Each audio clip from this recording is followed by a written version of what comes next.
বিদ্যাসাগর সেতু সেটা বন্ধ মাসের শুরুতেই রক্ষণাবেক্ষণের জন্য আজ ৮ ঘন্টা বন্ধ দ্বিতীয় হুগলি সেতু। সকাল ৬টা থেকে দুপুর ২টো পর্যন্ত সেতু দিয়ে যান চলাচল হবে না।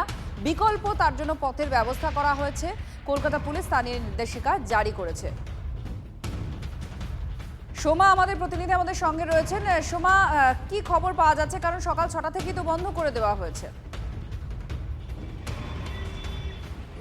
হ্যাঁ, দেখো দ্বিতীয় হুগলি সেতু বা বিদ্যাসাগর সেতু রক্ষণাবেক্ষণের কাজ চলছে, যেই কারণে কিন্তু আজ ভোর ৬টা থেকে এই যে সেতু, সেই সেতুতে যে যানবাহন চলাচল, সেই যানবাহন চলাচল কিন্তু বন্ধ রাখা হয়েছে।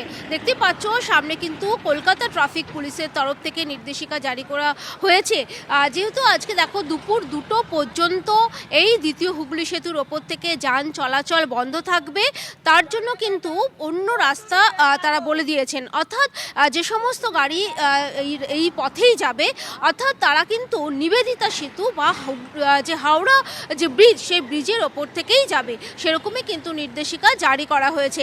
এবং একেবারেই দেখতে পাচ্ছ ব্রিজের পাশে যে রাস্তা রয়েছে, সেখানে কিন্তু ট্রাফিক পুলিশের তরফ থেকে যারা রয়েছেন, যে সমস্ত গাড়ি এখানে আসছে, অর্থাৎ অনেকের কাছেই কিন্তু অজানা যে আজকে দ্বিতীয় হুগলি সেতু বন্ধ থাকবে, তাদের কিন্তু এখানে যারা কর্তব্যরত সার্জেন্টরা রয়েছে, তারা কিন্তু বলে দিচ্ছে যে যেহেতু দ্বিতীয় হুগলি সেতু বন্ধ রাখা হয়েছে আজকে দুপুর ২টো পর্যন্ত, সেই কারণে কিন্তু পরিবর্তে তারা কিন্তু হাওড়া ব্রিজের ওপর দিয়ে কিন্তু তারা যাতায়াত করতে পারবে।